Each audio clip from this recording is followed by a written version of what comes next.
Hola, ¿cómo están?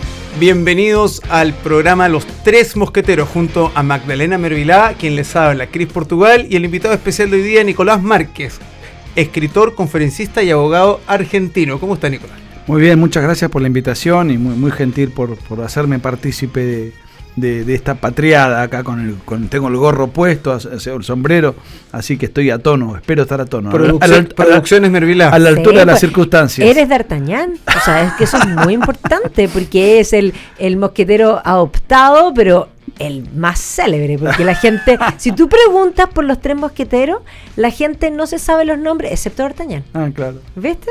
Cierto, increíble. Bueno, eso también son los monitos animados que atroz. Yo muestro ahí el carnet, D'Artagnan al ataque y todas esas cosas que eran como que dejaron ese nombre sobre la mesa. Así es. Además, D'Artagnan suena... ¿Ah? Sí, D'Artagnan es importante. Tiene glamour. Suena glamoroso. Oye, bueno, no podemos dejar de comentar. Tuvimos elecciones, como bien sabes, el día 7 de mayo, Nicolás. Claro. Y tuvimos resultados sorprendentes. Tenemos el Partido Republicano, que acá en Chile es un partido de derecha. Sí. Tuvo excelentes resultados, que junto a Chile Vamos, que es el otro conglomerado de centro derecha, obtuvieron 2/3 de este nuevo Consejo Constitucional, que va a estar a cargo de entregar el borrador o entregar la versión de Constitución que nosotros debemos aprobar o rechazar a fin de año. Así es. ¿Esto se parece un poco? ¿Hay alguna similitud con lo que ha pasado en Argentina? Tenemos un candidato Milei de derecha que va avanzando y va creciendo como la espuma. Y tenemos un centro. Veo que el expresidente Macri se bajó, el presidente Fernández se bajó de candidatura, la Cristina Kirchner no sabemos, habría que esperar hasta el último minuto. No, pero ya no va a ir a perder. O sea, el kirchnerismo no tiene ninguna posibilidad de retener el poder y ella no va a inmolarse a perder por una diferencia que suena aparentemente escandalosa. Explícanos un poco el fenómeno Milei, por favor. Bueno, a ver, Milei, yo tengo el gusto de conocerlo hace 10 años, mucho antes de que él sea famoso, porque publicamos en la misma editorial y teníamos una muy linda amistad. Él aparece hace 4 o 5 años en los medios de comunicación como un economista con un perfil estético incluso totalmente fuera de lo convencional. Nos hace acordar a Johnson de Inglaterra, ¿o no? Sí, un poco. Pero bueno, más del lenguado. No, claro, y además irascible, tremendamente crítico de lo que él denomina la casta política, y cuando habla de la casta política no se refiere a una ideología específica, sino a una corporación que se enriquece, porque los políticos en Argentina los índices de corrupción son exorbitantes, el modo de vida de un político promedio es de un multimillonario, y no te hablo de los grandes, sino de cualquier diputado de provincia, un concejal menor, o sea, el índice es tremendo. Entonces él entra con un discurso antipolítica, con una receta libertaria de tipo rothbardiana, o sea, excesiva, casi. Él dice que es anarcocapitalista, que no llega a definirse como tal porque, bueno, todavía entiende que la sociedad no está preparada. Es minarquista. Entonces dice, soy minarquista. Ahora, llegó un momento determinado en el cual impactó en la juventud de tal modo, porque el 90% de su electorado tienen 16, 17... Pero vemos los videos en las redes sociales y lo paran, se va subiendo al auto y lo paran personas de 20 años, fotos, selfie. No puede caminar por la calle. O sea, no hay político que tenga ese fenómeno, ese suceso. Es un rockstar. Bueno, aparte ingresa a sus actos con música punk o con... él, de hecho, él era cantante de una banda onda Rolling Stones en su juventud. O sea, es un tipo, un político por fuera de los cánones convencionales. Ahora, la Argentina es el país número 2 del mundo de mayor inflación después de Venezuela. Hay un 50% de pobres, está un país devastado, cultural, políticamente. Entonces aparece alguien zapateando todo eso, y la pregunta que yo muchas veces me hago es, ¿Milei es lo que es porque tiene un discurso innovador desde el punto de vista ideológico, radical, en cuanto a la transformación que él quiere hacer, o es la forma disruptiva que representa el enojo de la gente con la casta política? O sea, que la gente ya está cansada de todo lo que han Vota tenido. un outsider porque es alguien que viene de afuera, no viene del mundo político, hace 1 año y medio que es diputado, no tiene ninguna experiencia ni militancia previa, Además regala los sueldos. regala los sueldos porque vive de sus conferencias, eso él dice que le devuelve a la gente lo que el Estado le roba a la gente, entonces Es un Robin Hood. sortea su sueldo mensualmente, lo cual desde el punto de vista electoral le da todos los meses quién es el ganador, dónde lo sortea, a qué hora es, está todo el mundo expectante, quién lo gana, o sea, y está todos los días en televisión. Y en los actos públicos, su figura, sin arrastre de micros, de buses y de estructura, convoca 20, 30 mil personas en cualquier provincia. Hasta ahora suena como un fenómeno comunicacional. Todo lo que me has descrito, si yo no conociera el personaje, Sí. sonaría más bien a un producto comunicacional. Sí, Milei. sí, pero por ejemplo, antes lo veían como un personaje excéntrico con un nivel de convocatoria llamativo. Hoy ya los analistas políticos nadie lo descarta como alguien que puede entrar al balotaje y ser presidente. Nadie. O sea, todos lo tienen presente. Considerado, claro. Sí, porque todas las encuestas no se equivocan, se podrá equivocar alguna, pero todas lo incluyen. Hay una situación tripartita en Argentina que no se dio desde que yo tengo memoria. Hay un empate técnico entre el kirchnerismo, que es una banda de gángsters que trafica miseria y que tiene un 25 o 30%. Que hoy día están sin candidato. No tienen candidato. El gobierno es Un desastre. un desastre. El kirchnerismo es la versión nueva del peronismo, o sea, ellos son representantes. Es como la nueva cabeza de la hidra. Porque la verdad es que porque ahí viene una pregunta después queremos que que por eso, una pregunta que nace pero y grullo en esto. Porque uno dice, ¿qué es el peronismo? La verdad es que es todo, es como las 1000 caras. Entonces se reinventa, porque además ya ni siquiera Perón, porque si estudiamos a Perón, y tú lo has estudiado, tú tienes un Sí, libro sobre sí, Perón, sí. tú puedes identificar lo que Perón era, pero lo que es el peronismo excede a Perón, Sí. pero con crece y se reinventa y tiene múltiples caras, y cuando tú crees que le cortas la cabeza, le salen 10 más. Pero si todos se declaran peronistas allá. Bueno, hay una famosa frase, hoy la comentábamos antes de empezar el programa, de Borges, que peronista es todo aquel que se dice peronista para sacar ventaja política. Entonces, como es el partido del poder, el partido que más elecciones ha ganado, el que te permite fácilmente llegar a un escaño, entonces todos son peronistas porque es el partido que te da, digamos, las posibilidades fácticas más al alcance de la mano para llegar. Ya, eso hasta ahora. Sí, pero la última elección, la del 2021, fue la peor elección del peronismo en la historia. Sacó el 32%. Es importante, pero fue la peor. Siempre. La última, la más baja había sido la del 99 con el 38%. Como la situación además ha empeorado y no tienen candidato y lo que hay es muy pobre, yo creo que va a ser la peor elección en la historia del peronismo. Difícilmente llega al 30%, sacaron el 25%. Y bueno, si bien sigue siendo un número importante, me parece que el dato relevante es, yo mismo he visto al peronismo sacar el 54% de los votos. Entonces, bueno, que se empiecen a desmoronar, a desplumar, y que ya la gente, ya ese recuerdo histórico de Perón, Evita, esa cosa emocional que se transmitió de generación en generación, se ha ido perdiendo. Y el problema es que muchos votantes peronistas van a votar por Milei. Por eso está, no, de verdad, y le está disputando. Pero eso es para no votar por el partido Juntos por el cambio que fue el de Macri. El de Macri, que fue un pésimo gobierno. Entonces, mucha gente dice, bueno, yo voto por Milei, que, digamos, No tengo nada que perder. es virgen. Es virgen. Es virgen. Entonces, y por eso vuelvo a la reflexión cuando comencé, ¿no? La gente lo vota por lo que él predica o por lo que representa. Representa el hartazgo disruptivo. Y aparte es una época donde hay candidatos así medios que al borderline. O sea, Sí. de Bolsonaro a Trump. No, estos tipos que bueno, que pareciera ser excéntrico. Bueno, Milei es nuestro excéntrico. Me caen dos preguntas. La primera, ¿tiene estructura Milei? No, No tiene. Es él. es él. Ya. Es un problema. Es un problema porque llegar a ser presidente tendrías un país un poco difícil de gobernar. No tendría con quién gobernar. Mira, Milei, su única experiencia política fue en el 2021. Solamente fue candidato a diputado nacional por la Capital Federal. O sea, entró él y entró una compañera que es actualmente su compañera de fórmula. O sea, son dos diputados. A diferencia de Chile, que renueva todo el Congreso cada 4 años, por lo menos diputados cada 4 años, en Argentina se renuevan cada 2. Tiene 250 diputados, ergo, ahora se van a renovar 125.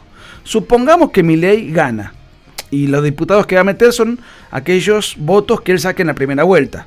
Supongamos un 30, supongamos, más o menos, porque por ahí va a andar.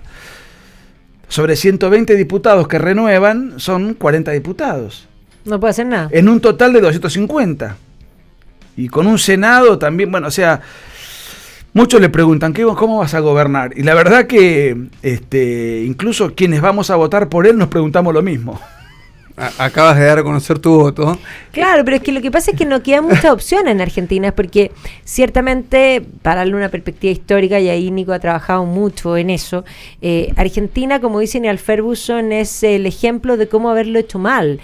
Mi padre, tú sabes, era argentino y siempre sufría y suspiraba porque él contaba esa Argentina, él alcanzó a vivir esa Argentina de esplendor. Sí. O sea, hay que pensar que a comienzos del siglo XX, un europeo, después de la guerra, entre guerras, cuando pensaba en emigrar, y pensaba, decía, ¿dónde me voy? ¿A Nueva York, a Buenos Aires? Ya era lo mismo. Es más, si uno piensa en la aventura de Shackleton, que primero pasa por Buenos Aires, es decir, las comidas que se mandaban ahí en Buenos Aires, que le regalaron además una radio extraordinaria, que no funcionó, by the way, pero no importa, pero era extraordinario. O sea, es esa Argentina del tango, de Gardel, digamos, de los ese teatros, Palermo, las librerías. los teatros. No, o sea, el Colón es el mejor teatro del mundo. Y Argentina tiene un Art Nouveau maravilloso, está hecho mierda, pero hay que sacarse el sombrero con los argentinos, hay que decir, y yo aparte que hacen una magia que yo no entiendo. Lo pasan increíble. El país se hunde, después vuelve a reflotar no sé cómo, se hunde, pero siempre se pasa bien, sí, y de alguna manera la situación flota, no sé cómo. Hay un, sí, pero ya no, o sea, ya estamos pagando. Una vez hay un pensador que yo sigo mucho y que me honra con su amistad, un politólogo argentino, Vicente Massot, que una vez él definió a la Argentina como un serrucho, digamos, inclinado hacia abajo, como vos decís, con picos y con valles, pero la tendencia hacia abajo siempre es cada vez peor. Entonces, para mí siempre el gran modelo a seguir era Chile. Digo era porque las circunstancias actuales ponen en duda si Chile hoy, o sea, sigue siendo el país más próspero de América Latina por lo que ha sido durante los últimos 40 años. Bueno, tienen una industria importante. A ver, hacían aviones, hacían barcos, autos, cosas que en nuestros países no hemos hecho, los países vecinos. Pero sí, pero eso se terminó. Tenemos récord. A ver, tenemos 6 o 7 millones de argentinos que viven de la actividad privada y 23 millones de argentinos que directa o indirectamente viven del Estado. O porque reciben planes sociales o porque trabajan en el Estado. Bueno, ahora están sonados, eso no hay duda. Entonces, ¿cómo financiás eso? De 3 formas. Con endeudamiento, Argentina va al FMI cada 2x3 renegociando deudas, lo podés financiar con impuestos que son confiscatorios, impagables, o la tercera vía es la emisión monetaria, y eso explica que seamos el segundo país de mayor inflación del mundo. Acaban de hacer un reajuste importante esta semana. El Banco Central en Argentina, ¿verdad? Bueno, lo que trata de hacer es restringir la compra de dólares, porque la gente se refugia en el dólar porque no hay forma de o sea, el dinero argentino son monedas de fantasía, no tiene valor el peso. O sea, de metrópoli. En la época de Menem, Así los fajos de billetes para salir a comer y a comprar algo. Pero mirá, a nadie se le ocurre comprar un auto o una casa con pesos. No tenés forma, tenés que llevar un camión. Para que te des una idea, en la época de Menem, desconozco tu edad, yo tengo 48, o sea que era bastante consciente políticamente. Durante toda la década del 90, el peso y el dólar valían exactamente lo mismo. Había una paridad. Había tantas reservas en dólares como moneda local circulante y se mantuvo. Hoy un dólar más o menos son 500 pesos. Claro. Una devaluación. La paridad también era una fantasía. Bueno, pero claro, llega un momento en que tú lo equiparas, pero a lo que voy es que eso no arregla el problema. No arregla el problema sigue. Pero la paridad por lo menos te permite evidenciar cuánto cuánto Sí, es la fluctuación. sin duda. Vamos a ir a la primera pausa, Vamos. mosqueteros. A los que nos están oyendo, quédense, volvemos en los tres mosqueteros.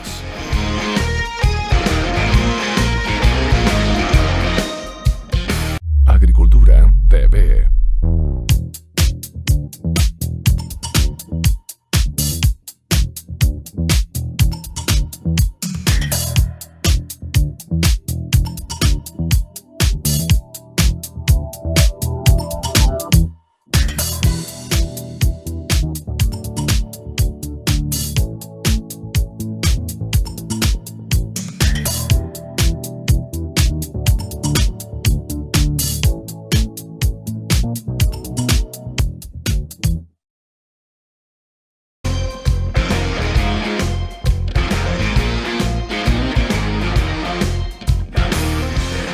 Estamos de regreso en Los Tres Mosqueteros junto a Magdalena Mervilá, Y Nicolás. Nicolás, nuestro invitado hoy, directo desde Argentina, y Cris Portugal, quien les habla. Estábamos comentando sobre política argentina, aprovechando además que tenemos acá a nuestro ilustre invitado. Estábamos conversando sobre el fenómeno Milei. Sí. Y después hablamos del peronismo. Hablamos Sí. De Argentina, de de su Argentina, deterioro, y- del serrucho y- en bajada. exacto, y Kirchner y todo. Pero nos hemos olvidado de comentar qué pasa con Patricia Bullrich, que pertenece a la agrupación de Macri, Sí. el expresidente que bajó su candidatura. Sí. ¿Qué pasa? Que ellos son un poco ¿Qué centro, son? centro-derecha. Sí, ¿qué son? Bueno, para mí, yo digo que son una fuerza socialdemócrata, o sea, en lo cultural son progresistas y en lo económico han sido estatistas, o sea, no han abierto la Argentina al mundo. Cuando gobernaron, la inflación fue más alta que en el gobierno anterior de Cristina, el gasto público creció, o sea, yo no los puedo ver como una fuerza como el Partido Republicano. A ver, para mí Macri fue bastante parecido a Piñera, al segundo, sobre todo. Un técnico que aprendió la política de grande, no la mamó de joven, no sintió pasión. De hecho, antes era presidente de Boca, o sea, que es su verdadera pasión conocida. Y bueno, nada, se dedicó a la política, no sé si estaba aburrido o le quería demostrar al padre que él podía hacer algo por sí mismo, porque es un hombre muy rico, y llegó porque estaba en el momento justo por el hartazgo de 12, 13 años de kirchnerismo consecutivos. Su gobierno pasó sin pena ni gloria, te diría con más pena que gloria, y cuando tuvo que él ir por la reelección, perdió. Entonces, ahora, él se bajó por su mala reputación. Entonces, ¿quiénes son los candidatos hoy en pugna en todo ese espacio, ese elenco del PRO, que no es un partido solitario? Tienen una alianza con la Unión Cívica Radical, que a pesar de llamarse radical es un partido socialista moderado, afiliado a la Internacional Socialista. O sea, pues centro-izquierda, centro. Yo hasta ahí llego para definirlos. Tibio, muy sin consistencia, sin una ideología clara, mucho marketing. Y bueno, con eso no pudieron, no les alcanzó. Y yo creo que el descrédito que ya tenía el kirchnerismo con su corrupción a cuesta, con Cristina Kirchner condenada, el mal gobierno de Macri forjó que aparezca Milei como una suerte de outsider que viene a zapatear con furia verbal contra todo ese bipartidismo fofo que no nos lleva a ningún lado. Redondeándolo de los candidatos, entonces podríamos decir que hay altas probabilidades de que este gobierno no repita presidente. No hay ninguna posibilidad. Ninguna posibilidad. Ninguna. Muy bien. Quiero entrar Pero una sola cosa que Sí. no te contesté. Patricia Bullrich sería, y acá tengo mis dudas, la candidata que está más a la derecha dentro de la interna de este espacio, Juntos PRO. por el Cambio, respecto de Larreta, que hizo una alianza con los radicales, que sería el más progre dentro de los dos que liderarían en las primarias la supremacía de cara a las elecciones generales, dentro de este espacio. Las primarias son ahora en agosto, ¿verdad? ¿Y las elecciones generales son a fin de año? En octubre. En octubre. Y no sé, creo que en noviembre, si hay balotaje, que lo va a haber. El balotaje. Sí, pero en agosto son como las PASO. En agosto son las PASO, al mes siguiente lo que quede de las PASO son los que van a dirimir. No hay ningún dato que diga que un candidato vaya a ganar en primera vuelta, o sea que habría luego, 20 días después, no sé los plazos exactos, el balotaje entre los dos primeros contendientes. Okay. Donde se especula que va a entrar Milei, ya la especulación es muy fuerte, y el candidato de Juntos por el Cambio. Y que el kirchnerismo podría llegar a quedar tercero, lo cual para el peronismo sería terrible. Sería una tragedia de proporciones. No tienen candidato. No ¿Sería primera vez en cuántos años? ¿De qué? Que no existiría un candidato del peronismo en segunda vuelta, sí. En el balotaje. En el balotaje. Bueno, mira, desde la democracia para acá, o sea, desde 1983, cuando gana Alfonsín, hasta hoy, siempre han estado. 2023, bueno, una vez estuvo Alfonsín, que era socialdemócrata radical, de la Rúa, que no terminó el mandato, sí. En medio de la hiperinflación, de la Rúa en el año 2000, que no terminó el mandato, y después Macri, que era una cosa nueva en alianza con los radicales, que terminó el mandato, pero bueno, que los tres gobiernos fueron muy, muy pobres. Y después el resto fue 4 periodos de kirchnerismo, 2 periodos de Menem, y después algunos gobiernos de emergencia cuando cae de la Rúa, que fueron peronistas. Bien, yo quiero pasar ahora a comentar con ustedes, Mervi, los errores que ya se dieron en Argentina políticamente, que afectaron negativamente a la población y que nosotros en Chile estamos replicando. A punto de replicar, o por lo menos hay intentonas de la izquierda, de la extrema izquierda, de replicar. Voy a dar el primer punto, Mervi, y tú nos sigues. Cuando Néstor Kirchner incautó todos los fondos de la AFP, los estatizó supuestamente para pagar las pensiones, y la plata desapareció, la gastaron en cualquier otra cosa, y entiendo que al día de hoy los jubilados no reciben un peso. ¿Qué dices Son tú, mendigos.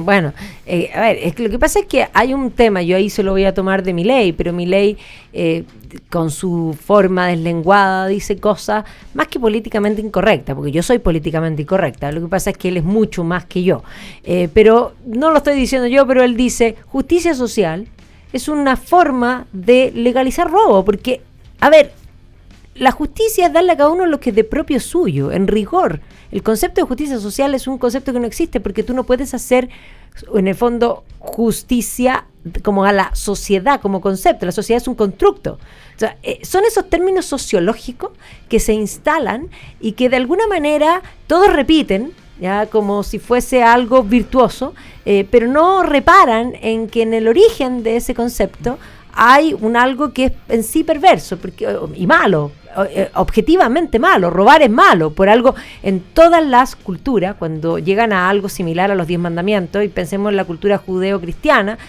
no solo está no robarás, sino que en el último además se enfatiza, no codiciarás los bienes ajenos. O sea, robar es objetivamente malo, y no porque alguien lo haga legal, deja de ser malo.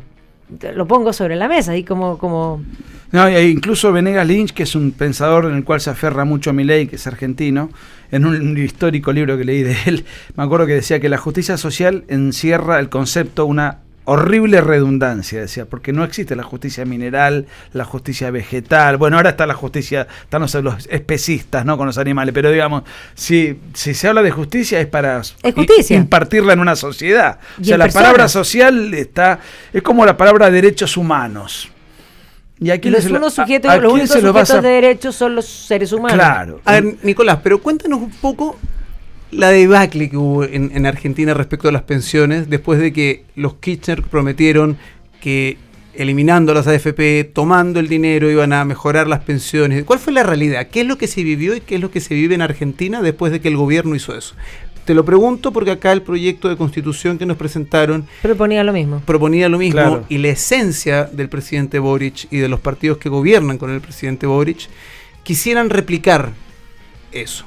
¿Qué es lo que pasó en Argentina? Lo que pasa que es una caja donde el Estado se apropia de todo eso, hace demagogia, hace clientelismo, se la saca al sector más vulnerable, al que tiene menos fuerza para poder hacer manifestaciones, el que tiene los sectores robados. Son los sectores que ya tienen menos energía física, menos representatividad, menos liderazgo. Son las personas que están en la última instancia de la vida. Entonces es muy fácil apropiarse de eso, sobre todo cuando no tenés otras cajas. Y Boric no tiene muchas cajas. Entonces a mí me parece que está tratando de abrir la puerta. Tengo entendido que, no sé si lo logró hacer, pero primero era el 6%. Bueno, sí, eso es lo que están tratando de hacer ahora en la reforma de ahora. O sea, a ver, perdieron el proyecto constitucional que implicaba por lo menos para los convencionales más borrachos, pero se habían emborrachado todo, el tapón para adentro, digámoslo así, es simple. Pero ahora, en el proyecto nuevo, el 6%, que todos tienen claro que el gran problema de las cotizaciones es el problema de que se cotiza muy poco y que también se cotiza por poco tiempo porque la gente vive mucho más. Entonces, ese acuerdo que ya todas las tienen comisiones, muchas lagunas. por eso, muchas lagunas, y toda la gente que de alguna manera ya tienen ese acuerdo, un poco dijeron ya hay que aumentar la cotización. Entonces ese nuevo 6% que las personas quieren que vaya a su cuenta, y que es más, no solo el rechazo, sino que todas las encuestas muestran que la gente ya entendió que los recursos sí son de ellos y que no los pueden usar hoy día, pero los pueden usar en el futuro, quieren que vaya para ellos. El gobierno insiste en que sean para reparto. Claro. Manejados por el gobierno. Claro. Yo al no poder echarle mano a lo que ya está ahorrado, quieren echarle mano a lo futuro. A lo que se va a ahorrar. A lo que se va a ahorrar. Mira, yo vi ya que hablábamos de cuestiones terminológicas, para que te tiro solamente este dato como para que te des una idea. Un jubilado promedio gana 80.000 pesos en Argentina. Te comenté, creo que fuera de cámara, que el dólar vale 500 pesos, un dólar. ¿Cuánto es? Yo por algo estudié Derecho. 80.000 dividido 500. ¿Cuánto dólar le gana un jubilado? O sea, es un mendigo. No tiene ni para pagar los medicamentos. No. Bueno, es una fiesta.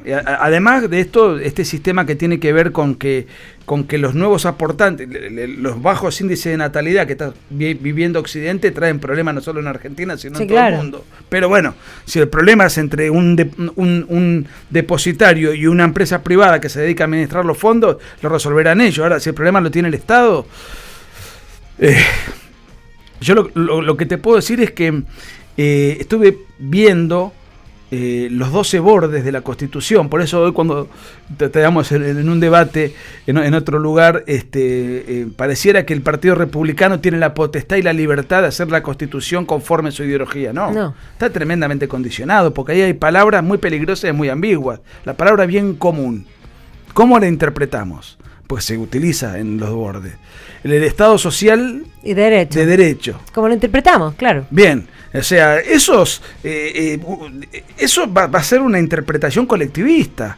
Entonces, yo creo que el Partido Republicano, si va a influir en la medida que pueda dentro de lo que ya tiene condicionado. Entonces, yo el triunfo lo celebré con énfasis, así como celebré el rechazo, pero no como un triunfo definitivo. No, definitivamente porque no sabemos qué va a salir de ahí con los condicionamientos ya interpuestos, con esas palabras, justicia social, esas palabras que son muy simpáticas, pero que encierran... Bueno, ahí me interesa un poco, voy a tomar así como para pasar yo, no de conductora, y que con Cris, un poco, tú entraste en este tema de los conceptos, porque una de las cosas que se ha ido avanzando, nosotros hablamos de marxismo cultural, yo sé que no es un término adecuado, pero efectivamente el marxismo, como lo entendíamos, decimonónico, está agotado y tuvieron que reinventarse. Sí. Y esa reinvención implica cambiar muchos conceptos, y ustedes en Argentina van bastante más adelantados que nosotros vamos detrás, pero sin duda fue ese lenguaje el que nosotros vimos en la convención, y un poco esa actitud, ese victimismo tan instalado de gente que, por ejemplo, dice que en el fondo hay que darle cuotas a las mujeres para ayudarlas. No sé, yo me ofendo porque a mí si me dan una cuota, o sea, yo como te lo explico, o sea, me siento ofendida porque yo no me considero ni una gota menos que montones de hombres. Claro, acá se instaló mucho el tema de la paridad, haciendo una victimización de la falta de oportunidades que supuestamente tienen las mujeres para participar en política, Y bueno, ahora se vio en estas elecciones, hubo 6 correcciones por paridad, quiere decir de que bajaron a 6 hombres. 6 hombres. Ahora sí a hombres, pero la pasada bajaron a 11 mujeres.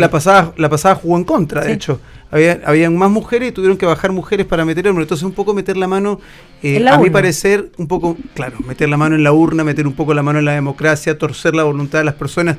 Imagínate que tienes candidatos ahora en esta elección que fue el domingo, candidatos que tuvieron 60.000 votos y por un tema de paridad tuvieron que bajarlos para que uno de 9.000 votos accediera. Claro. Y yo concuerdo acá con lo que dice la Mervi, y esto lo escucho de todas las mujeres Power y todas las amigas Power que tenemos, donde ellas no necesitan que las banquen con una regla especial. Sí, se necesitan más oportunidades para que estén todos en el puesto de partida. Quizá ahí los partidos políticos deberían tener más cuotas de candidatos. Tú podrías aceptar una paridad de entrada en el sentido de que puedan competir mujeres y que haya una cantidad de mujeres que los partidos tengan que buscar y por lo tanto ofrecer. Pero ¿por qué habría que buscar? Tiene que ser espontánea la militancia. Yo también creo, pero tú podrías llegar a aceptar y decir ya, que compitan. Pero si no son electos, porque a ver, ahí viene la pregunta, a mí me puede representar un hombre. Pero aparte hay una cuestión, yo rápidamente diría 3 cosas. Primero, lo que tú me estás comentando, que alguien que saca 60.000 votos tiene que declinar por alguien que saca 9.000, porque hay eso se está atentando contra la voluntad popular. Segundo, se está atentando contra la meritocracia. O sea, esa mujer no entró por tener más mérito, sino por ser mujer. Por eso. Y el otro aspecto es... En países como Chile o Argentina, donde ya hemos tenido presidentes mujeres, no han llegado porque son mujeres, llegaron porque la sociedad lo ha decidido, aunque yo no hubiese votado si fuese chileno por Bachelet, y nunca voté por Cristina, pero digo, y hay otro dato. Si uno se fija en el padrón de Chile y de Argentina, en el grueso de Occidente, entre el 53 y el 55% de las personas que integran el padrón son mujeres, porque hay mayor cantidad de mujeres que hombres. Sí. Entonces, si hay más hombres en política, también es una decisión del votante. Obvio. Y de las mujeres. Justamente y de las votantes mujeres, que son mayoría. Los voy a invitar a una pausa en 3 Mosqueteros. Volvemos.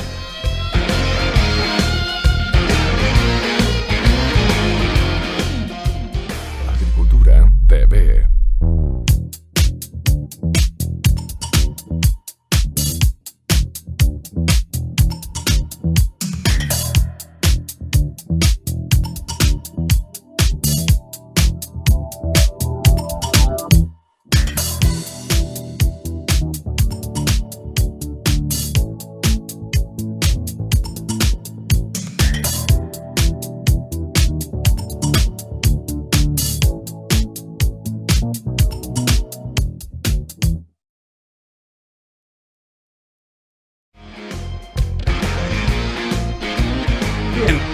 Estamos de regreso en Los 3 Mosqueteros junto a Magdalena Mervilá y Nicolás, nuestro invitado especial desde Argentina.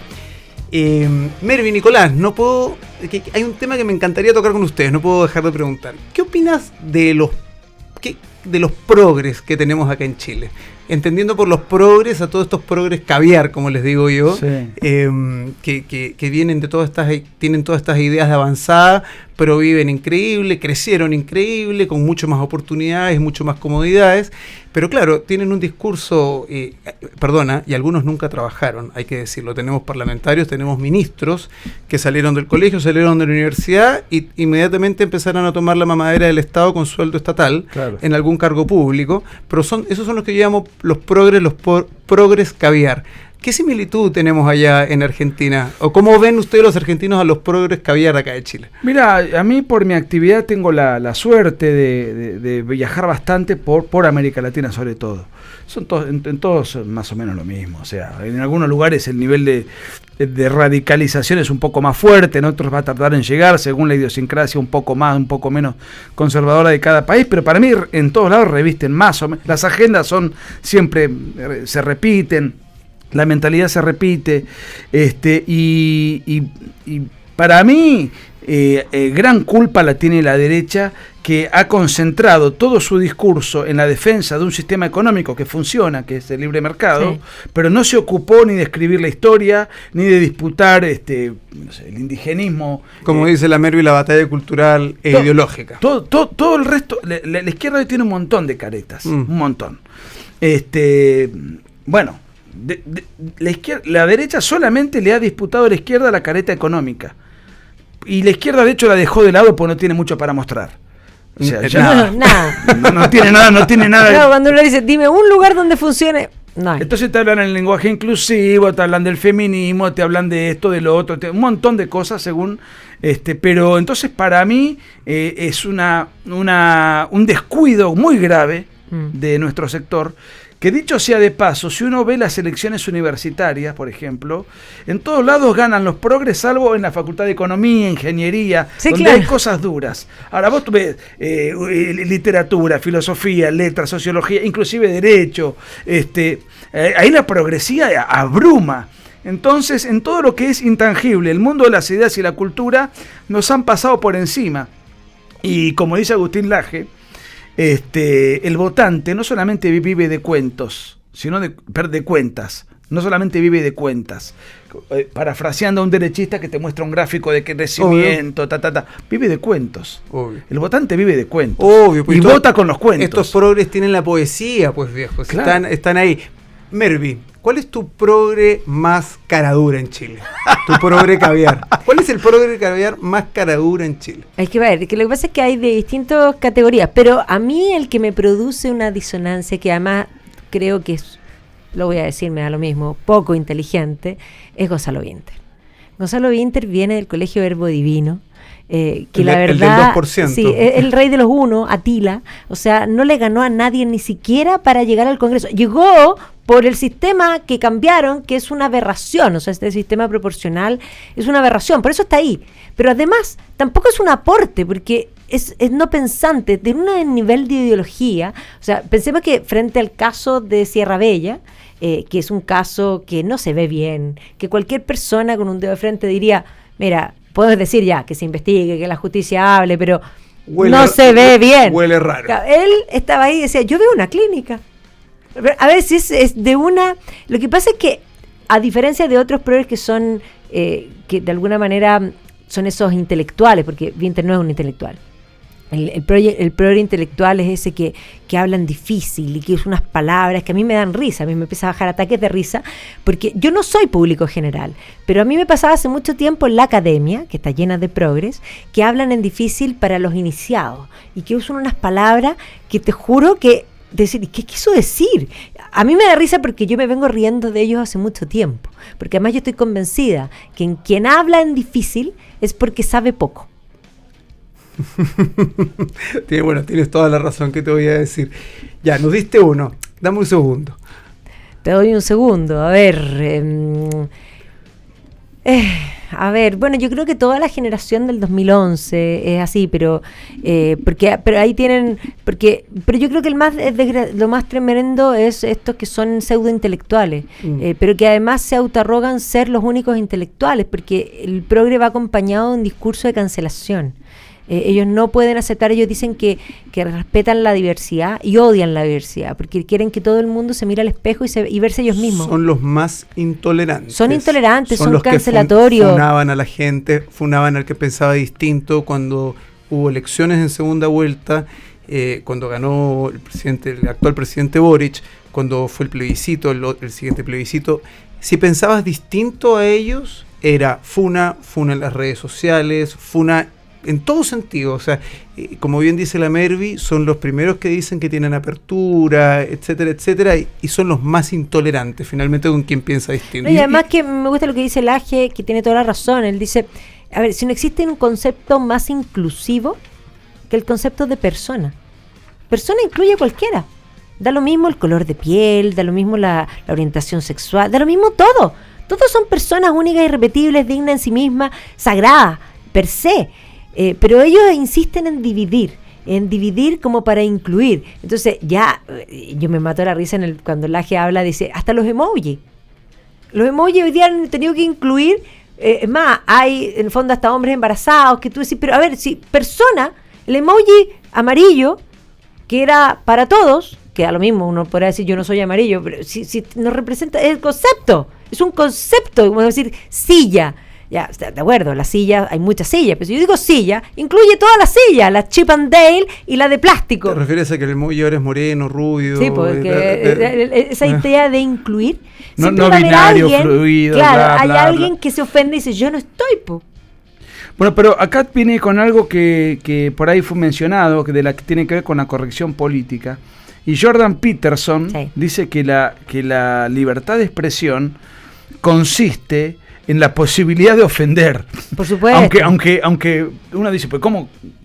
Bueno, a ver, si yo digo qué lindo día, qué lindo sol que hay hoy, la verdad que eso no es ejercicio de libertad de expresión, es una palabra absolutamente inocua. Es cuando vos decís algo que puede ofender mi religión o que puede ofender... Bueno, Stuart Mill decía que la opinión tiene que ser infinita. Lo único que tiene que tener finitud es la acción. Vos me podés agraviar a mí y yo te puedo contestar o no. Ahora, si vos me pegás un palazo en la cabeza, bueno, ya ahí sí, ahí tiene que haber una intervención estatal porque hay una violencia física. Pero la libertad de expresión hoy está puesta en jaque. Está puesta en jaque, sí. Y bajo un subterfugio que hoy se trató en un debate que tuvimos, que es el discurso de odio. Que el discurso de odio, ¿quién determina que es un discurso de odio y quién no? El que detenta el poder. Entonces persigue a los que promueven supuestamente un discurso de odio que en definitiva es cualquier manifestación gestual, escrita o verbal en desacuerdo con el establishment. Bueno, el resultado de las elecciones que tuvimos el domingo 7 parece indicar, a quien lo mire y quien lo analice, de que estos progres caviar y los incitadores al odio pueden tener los días contados en el poder. Yo creo que es altamente probable, es una opinión personal, de que este gobierno y esta coalición de gobierno no repita gobierno. O sea, a ver, yo creo que... El próximo presidente no va a ser comunista ni del Frente Amplio. Es que lo han hecho muy mal, eso es lo que hay que decir. Y ahí yo le voy a dar el punto y lo voy a mencionar, porque cuando estábamos previo a las elecciones, un empresario muy conocido dijo, bueno, tal vez tiene que salir Boric para que este país toque fondo. Y de alguna manera que queden invalidados, porque ellos siempre van a prometer siempre el paraíso terrenal sobre la tierra y que ellos lo van a hacer bien porque ellos son oposición de profesión. Entonces, claro, para molestar y ser oposición eran pero profesionales. Pero nunca, yo insisto, cuando yo digo que no han hecho ni su cama, es verdad. Son en general personas que yo pongo en duda que hayan hasta estudiado. Yo sé que sacaron títulos, pero eran activistas políticos en la universidad. Y hoy día cuando vemos, dicen, hay una manifestación de estudiantes. Yo no veo estudiantes manifestándose. Los estudiantes no tienen tiempo para manifestarse. Los estudiantes tienen que gastar su tiempo en estudiar. Yo recuerdo haberme quemado las pestañas hasta la hora de nona y nunca hubo tiempo. Yo no puedo entender que tengan esa cantidad de tiempo a menos que decidan no estudiar. Compañeros míos decidieron no estudiar y en general no pasaron. Pero los que son activistas políticos terminan pasando igual. Entonces, ¿por qué? Porque hay como cuotas para los activistas políticos, tanto nacionales como en el extranjero. Yo pongo en duda títulos de muchos. Y bueno, ¿qué te puedo decir? A mí me llama mucho la atención al paso siguiente, que no han trabajado. No saben lo que es crear un puesto de trabajo, nunca tuvieron que pagar un sueldo, nunca tuvieron que arriesgar algo de su bolsillo, y hoy día los tienes sentados en la moneda, los tienes de ministros, tratando de decir cómo conducir el país, y la verdad es que no tienen la más mínima idea, como te digo, de cómo crear un puesto de trabajo para generar riqueza. Nada, cero. Ato dos conceptos que dijeron sucesivamente ustedes. Uno, el tuyo, de que la mayor parte de los progres que vos conocés viven del Estado. Y algo que dijo Magdalena, ahora me voy a acordar, es la edad, el cansancio. Pero me acuerdo de una suerte de metáfora que decía Robert Nozick, que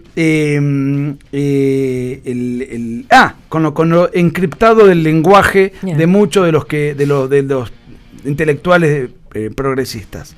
Ellos desconfían del mercado, sienten una arrogancia intelectual, se creen superiores, por eso también hablan en lenguaje difícil. Ahora, y después no tienen capacidad para administrar un kiosco.